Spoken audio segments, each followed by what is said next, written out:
Yes, ma'am, we can see the screen. Next మనం ఇంకొక webinar చూసాము ఏంటి నియోనేటల్ ట్రాన్స్పోర్ట్ గురించి. సో మనకి ట్రాన్స్పోర్ట్ ఎప్పుడు అవసరం ఉంటుంది, ఇది ఫస్ట్ క్వశ్చన్. సో యూజువల్ గా బేబీ ఇంట్లో ఉంది, బేబీకి ఏమో ఇబ్బంది వచ్చింది, ఇంట్లో నుంచి హాస్పిటల్ వెళ్ళడానికి ఒక type of transport.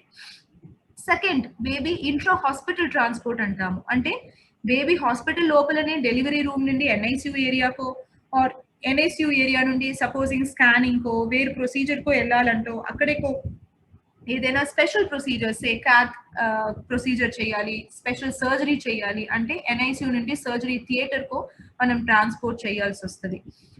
Third thing, inter hospital అంటే వన్ హాస్పిటల్ నుండి ఇంకొక హాస్పిటల్. సపోజింగ్ బేబీ ఒక చిన్న స్మాలర్ సెటప్ లో ఉంది, అక్కడ నుంచి బేబీ కొంచెం సిక్ అవుతుంది అని వేరే ఒక చోటుకి మనం పంపించాలి అంటే ఇంకా బిగర్ హాస్పిటల్ కి పంపించాలి. అక్కడ స్పెషలిస్ట్ ఉన్నారు, cardiac surgeon or neurological experts, renal expert, వీళ్ళందరూ ఉన్నారు అని ఒక హాస్పిటల్ నుండి ఇంకొక హాస్పిటల్ కి ట్రాన్స్పోర్ట్ చేయాల్సి రావచ్చు. సమ్ టైమ్స్ రివర్స్ ట్రాన్స్పోర్ట్ అంటాము.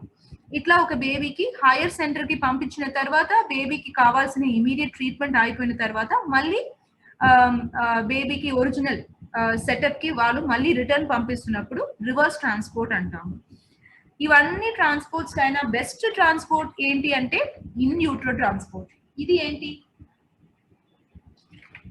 బేబీకి తల్లి కడుపు లోపలనే within the mother's uterus transport చేయడమే బేబీకి most safest form of transport. అంటే ఏమంటున్నాము, ఒక బేబీ సపోజింగ్ పుట్ట ముందు మదర్కే మనం హైయర్ సెంటర్ కి రెఫర్ చేయగలుగుతామంటే బెస్ట్ మనం అదే చేసుకోవాలి. Instead of delivering the baby smaller setup and then transporting the బేబీకి ట్రాన్స్పోర్ట్ చేయడం కైనా బేబీ కడుపు లోపలనే ఉన్నప్పుడు మదర్ ని అక్కడ రెలవెంట్ సెంటర్ కి ట్రాన్స్పోర్ట్ చేయడం పాసిబుల్ అంటే యాజ్ ఫార్ as పాసిబుల్ మనం అదే చేయాలి. ఇది ఇద్దరికి చాలా సేఫ్. మోడ్స్ ఆఫ్ ట్రాన్స్పోర్ట్ లో చాలా మోడ్స్ ఆఫ్ ట్రాన్స్పోర్ట్ ఉంది అని డాక్టర్ నళినికాంత్ మనకి చెప్పారు. సో ఒకటి ఏమో గ్రౌండ్ ట్రాన్స్పోర్ట్ అంటే by road, based on the distance మనకి డిఫరెంట్ మోడ్స్ ఆఫ్ ట్రాన్స్పోర్ట్ ఉంటాయి. కానీ దీంట్లో చాలా ఛాలెంజెస్ ఉన్నాయి. రోడ్ కండిషన్స్ బాగా ఉండకపోవచ్చు, ట్రాఫిక్ వల్ల డిలే అవ్వచ్చు, సమ్ టైమ్స్ మనకి రోడ్ ట్రాన్స్పోర్ట్ లో చాలా టైం పడవచ్చు. The other mode of transport which is also done less commonly is air transport. దీంట్లో కూడా చాలా డిఫరెంట్ టైప్స్ ఉన్నాయి.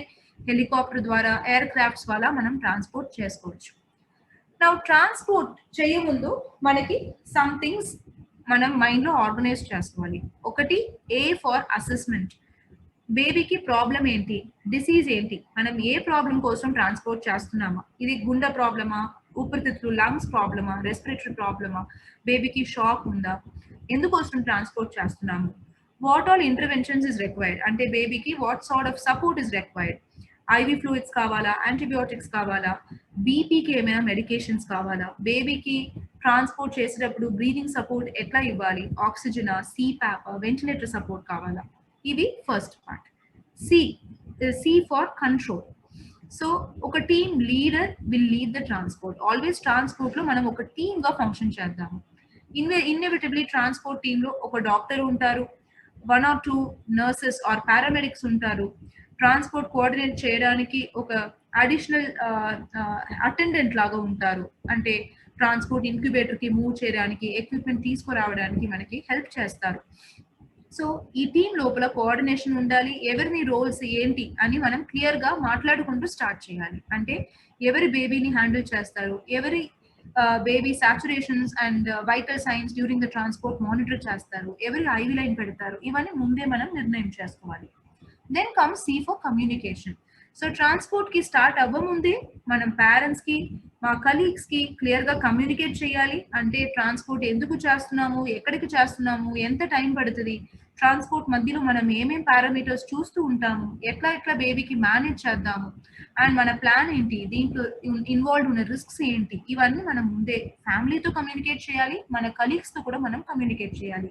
కమ్యూనికేట్ చేసిన అన్ని మనం కేస్ షీట్ లో క్లియర్ గా డాక్యుమెంట్ చేసి కన్సెంట్ తీసుకోవాలి. దెన్ ఎవాల్యుయేషన్, ఈ for evaluation. So transport appropriately మనం చేస్తున్నామా అండ్ ఎవ్రీ పాయింట్ లో మనం బేబీని జాగ్రత్తగా మానిటర్ చేస్తున్నాము. Then comes preparation, packaging and pre-departure checklist. Very important to have pre-transport checklist. So checklist ఉంటాయి.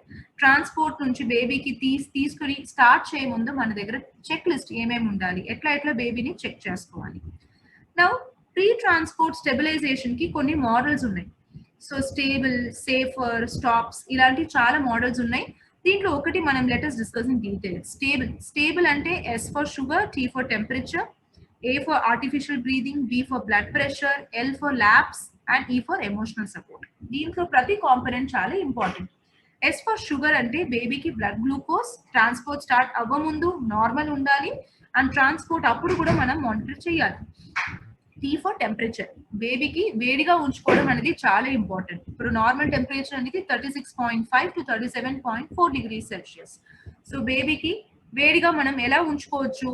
కొన్ని బేబీస్ కి మనం మదర్ చెస్ట్ పైన క్యాంగరూ మదర్ కేర్ పొజిషన్ లోనే ట్రాన్స్పోర్ట్ చేయొచ్చు. అది పాసిబుల్ లేనప్పుడు బేబీకి వేడిగా ఉంచుకోవడానికి ట్రాన్స్పోర్ట్ ఇంక్యుబేటర్ సపోర్ట్ కావాలి. ట్రాన్స్పోర్ట్ అంబులెన్స్ లో టెంపరేచర్ మనకి వేడిగా ఉండాలి. కొన్ని బేబీస్ కి మనం ఫేస్ చేంజింగ్ మ్యాట్రస్ అంటాం. అట్లాంటి మ్యాట్రసెస్ లో మంచిగా ర్యాప్ చేసి తీసుకురావచ్చు. ఇవి ఏమి లేవు అన్నప్పుడు అట్లీస్ట్ వేడి లినెన్ లో, వార్మ్ లినెన్ లో బేబీకి మంచిగా ర్యాప్ చేస్తూ అట్లీస్ట్ బేబీకి తీసుకురావాలి. Then comes artificial breathing support ఎట్లా ఇవ్వాలి అంటే మనం ముందే అసెస్ చేసి డిసైడ్ చేయాలి. సో బేబీకి జస్ట్ ఆక్సిజన్ సరిపోతుందా, ఆర్ బేబీకి లేబర్ బ్రీదింగ్ ఆర్ డిస్ట్రెస్ ఉంటే CPAP ఇవ్వాలా, ఆర్ బేబీకి ఇంకా ఎక్కువ problem severe respiratory distress or respiratory efforts చాలా తక్కువ ఉంది అంటే వెంటిలేటర్ సపోర్ట్ పైన పెట్టుకోవాలి. ఇది మనం డిసైడ్ చేయాలి. దీనికి కావాల్సిన oxygen cylinders, CPAP support and transport ventilator మన దగ్గర ఉండాలి. Next comes B for blood pressure. So blood pressure అంటే బేబీ హీమోడైనమిక్ స్టేటస్, సర్క్యులేషన్ ఎలా ఉంది, హార్ట్ రేట్, బీపీ, గుండె ఫంక్షన్స్ ఎట్లా ఉంది, దానికి మనం ఎలా సపోర్ట్ చేసుకోవాలి. L for lab tests, so other lab tests of the baby, and finally E for emotional support, that is supporting the family during transport.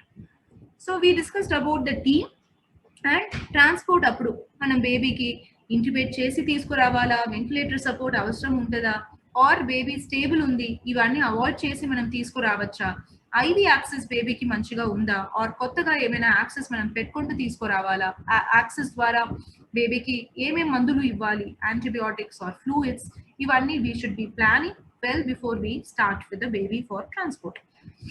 There should be monitor and all the gadgets require for monitoring. అంటే బేబీకి transport అప్పుడు ఎలా monitor చేసుకోవాలి, heart rate, ECG leads ఉన్న monitor for checking heart rate, pulse oximeter for checking the saturation levels, respiratory rate again using an ECG lead, blood pressure, ఇవన్నీ ఎట్లా monitor చేస్తూ తీసుకురావాలి అనేది మనం ముందు ప్లాన్ చేసుకోవాలి. ఇవి ఉంటే బేబీకి ఏమైనా డిటరేషన్ ఉంటే మనం ముందే పికప్ చేసుకోవచ్చు. సో ట్రాన్స్పోర్ట్ కి కావాల్సిన అన్ని థింగ్స్ ఒక ప్రిపరేషన్ అండ్ చెక్ లిస్ట్ లాగా మన దగ్గర లిస్ట్ ఉంది. ఈ లిస్ట్ ప్రకారం అన్ని థింగ్స్ ఉన్నాయా అనేది చెక్ చేసి ఒక ట్రాన్స్పోర్ట్ కిట్ లో మనం నీట్ గా తీసుకెళ్ళాలి. సో బేబీకి వేడిగా ఉంచుకోవడానికి these are the different techniques. First లో మనం ట్రాన్స్పోర్ట్ ఇంక్యుబేటర్ చూస్తున్నాము. మరి చాలా చిన్న baby, extremely preterm baby below 28 weeks అంటే ఒక పాలిఎథిలీన్ ర్యాప్ లో ర్యాప్ చేసి మనం తీసుకురావచ్చు. Next is the phase changing material for transporting new born and for maintaining the temperature. ఇవి ఏమి గ్యాడ్జెట్స్ లేవంటే కూడా క్యాంగరూ మదర్ కేర్ అంటే స్కిన్ టు స్కిన్ కాంటాక్ట్ లో మదరో ఫాదరో వేరెవరైనా ఫ్యామిలీ మెంబరో కూడా బేబీకి స్కిన్ టు స్కిన్ కాంటాక్ట్ ఇస్తూ బేబీకి వేడిగా ఉంచుకుంటూ కూడా మనం ట్రాన్స్పోర్ట్ చేసుకోవచ్చు. వైటల్ పారామీటర్స్ మానిటర్ చేయడానికి మనకి ఇవన్నీ ఎక్విప్మెంట్ సపోర్ట్ కావాల్సి వస్తుంది. సో ఒక మల్టీ పారా మానిటర్ లో మనం heart rate, saturations, baby breathing rate, BP ఇవన్నీ చెక్ చేసుకోవచ్చు. Appropriate sized BP cups, temperature check చేయడానికి digital thermometer, glucose levels check చేయడానికి glucometer with the glucose strips, ఇవన్నీ మనకి ఉండాలి. ఇవన్నీ ప్రిపరేషన్ తో మనం చేస్తే transport outcomes and babies chances of survival would be optimal. So with that I'll conclude and go back to Yes, ma'am. Thank you so much, ma'am, for translating the presentation in Telugu. It's very pleasure for us to have you in our panelists today.